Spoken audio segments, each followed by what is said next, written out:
Continuando o nosso bate-papo, eu queria que a gente conversasse sobre as mudanças de estado. Estados da matéria, vamos chamar assim, ok? Amigos, a gente tem o nosso estado sólido, a gente tem o nosso estado líquido e a gente tem o nosso estado gasoso. Ai, Vasco, eu faço uma confusão tão grande entre vapor e gás. Isso aí a gente conversa, assim como a química também adora conversar sobre diagrama de fases, a gente vai ter uma oportunidadezinha só para interpretar o diagrama de fases, tá? Inclusive, tem muito vídeo legal no YouTube sobre isso.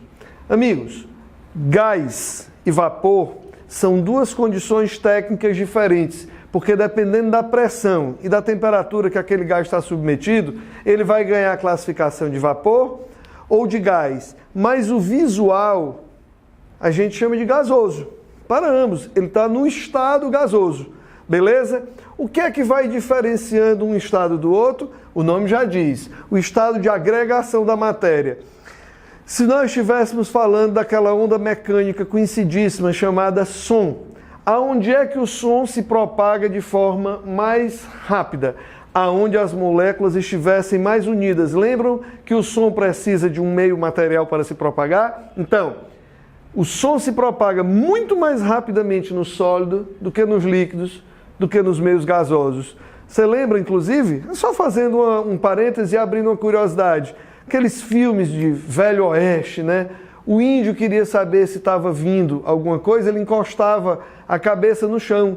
Para quê? Para saber se aquela onda que era provocada pelo pisar dos cavalos, pelo barulho do passar da roda da carruagem, elas eram todas, né, rígidas, aquilo ali provocava uma onda e ela se propaga muito mais rapidamente no solo. Por isso que ele colocava o ouvido no solo. Ele sabia que estava se aproximando muito mais rapidamente do que se fosse pelo meio gasoso, pelo ar. Tudo bem? E amigos, olha só, para a gente dar continuidade ao que a gente viu no vídeo 1, o nome dessa passagem do estado sólido para o estado líquido, a gente chama de liquefação. Fazer líquido. E como é que a gente poder... É o velho derreter, né, cara? Ó. E como é que a gente fazia... Olha o que é que eu falei. Liquefação. Espera lá. A gente vai fazer uma fusão, cara. Estava sólido, tá? Perdão. Então, sólido. Ai, Vasco, você não vai cortar o vídeo? De jeito nenhum, tá? Isso é uma aula. Tranquilo? Isso é um bate-papo.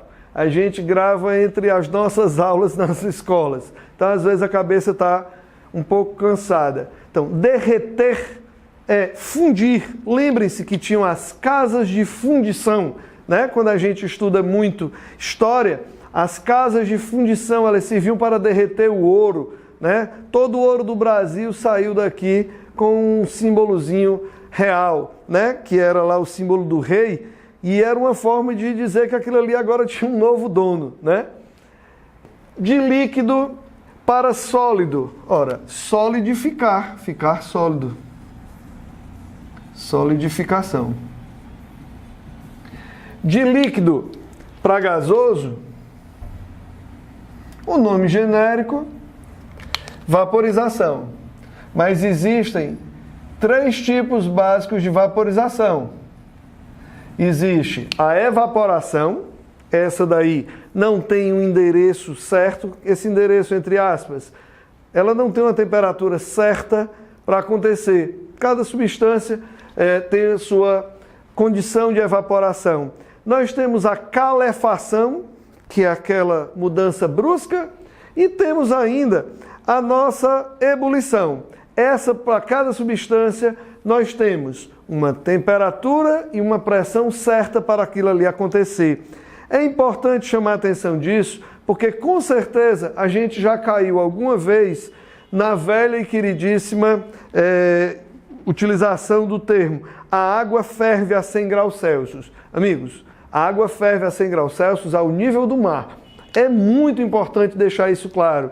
O gelo, a água solidifica a 0 graus Celsius. Amigo, é importante a gente lembrar que isso é ao nível do mar. Mudou a pressão, esses valores são outros. Tranquilo? Continua aqui comigo. Quem está no estado gasoso e fica líquido, sofreu uma liquefação, fazer líquido, né? E nós temos a passagem direto do sólido para o gasoso e do gasoso para o sólido, que a gente chama de sublimação. Ah, eu já vi livro que tem o nome também só sublimação para o retorno. Eu já vi livro que tem o nome ressublimação.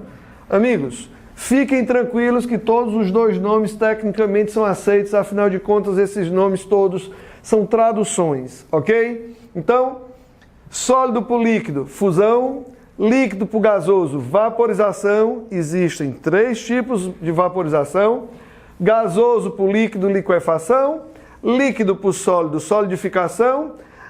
Acho que o exemplo mais clássico para você ver no seu dia a dia seria a naftalina, né? Aquelas bolinhas que a gente compra no supermercado como um repelente. Tem muita gente que imagina que a barata come aquilo ali, né? Na realidade, quando você abre aquele saquinho que ela entra em contato com o ar, ela sofre uma reação de sublimação. Ela passa direto do estado sólido para o estado gasoso. Você só sente o cheiro. Tranquilo? E aí, depois que a gente fala isso, você lembra que no vídeo 1 a gente falou sobre o que era calor, o que o calor pode provocar e como se calculava o fluxo de calor? Que tal a gente conversar sobre como o calor se propaga? De forma bem prática, a gente pode bater um papinho bem tranquilo sobre as 3 formas de transmissão do calor. Nós temos a nossa queridíssima condução, nós temos a nossa respeitadíssima, importantíssima convecção e nós temos a nossa queridíssima irradiação. Ah, eu já vi livro usar só o termo radiação. Vamos parar de ficar preso a pequenos detalhezinhos, porque, como eu disse, tudo isso está associado a traduções, né? E às vezes, na hora da tradução, aquela coisa deixou uma margem. O que é que eu daria como destaque para a nossa condução do calor? Galera, a condução, ela exige um meio material. Para que a condução do calor aconteça, a transmissão do calor, ela vai ser feita molécula a molécula, porém, precisa de um meio material. Então, de cara, a gente já diz que na ausência de meio, por exemplo, no vácuo, não temos condução do calor.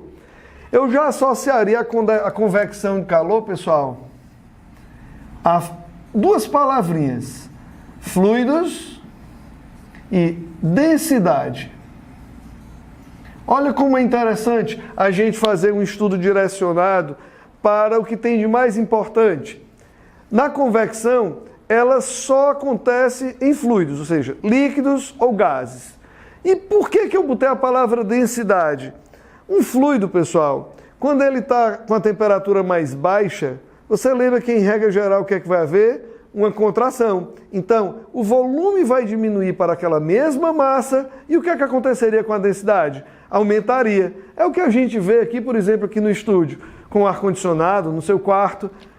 O ar frio está sendo jogado, o ar com a temperatura mais baixa, e ele desce. É essa a justificativa de você ter os ar-condicionados colocados na posição mais alta do teu ambiente. Ah, mas eu já vi aquele ar-condicionado inverter, aquele ar-condicionado que fica no chão. Todas essas, pessoal, são soluções para os problemas de engenharia que a gente tem hoje. Os prédios estão sendo feitos com materiais cada vez mais leves. Então, as paredes são feitas de gesso.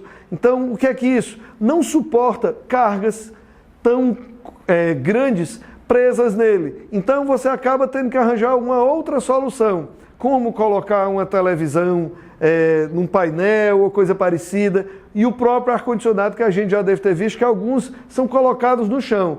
Porém, ali se usa uma outra ferramenta, que é um compressor para jogar esse ar para cima, porque o ar frio jamais vai subir de forma espontânea. Tranquilo? Então, convecção é um fluxo de calor que acontece devido à diferença de densidade entre esse mesmo fluido. E o que é que provoca essa diferença de densidade? A diferença de temperatura.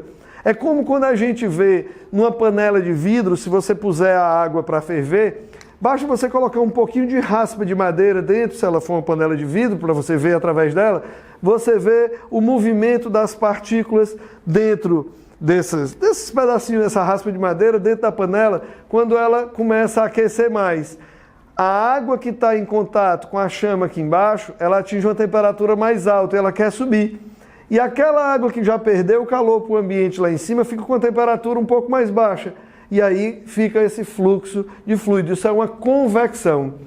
E a irradiação térmica a gente poderia sempre lembrar de um processo ondulatório. Porque esse processo ele acontece simplesmente por vibração de moléculas. Quando você vai chegar, por exemplo, quando você vai chegar em frente a uma lareira, você não precisa encostar na lareira para saber que ela está quente. Só o fato de você ficar perto, você já sente essa vibração que vem pelo ar. Uma outra coisa, a irradiação ela acontece até no vácuo. Lembra de como os raios solares chegam à Terra? Tranquilo? É por um processo de irradiação. Sabe o velho mormaço? Que a gente vai encostando em alguma coisa que está muito quente, um carro que está parado no sol? Você não precisa nem encostar a sua pele, você já sente aquela sensação de uma alta temperatura. Aquilo ali é a nossa irradiação. Seguindo a nossa mesma linha de raciocínio, o que é que a gente vai fazer? A gente vai para um próximo vídeo, onde a gente vai conversar agora sobre os cálculos envolvendo as trocas de calor. Combinado? Até o próximo vídeo. Não esquece de divulgar o canal para a gente. Um grande abraço.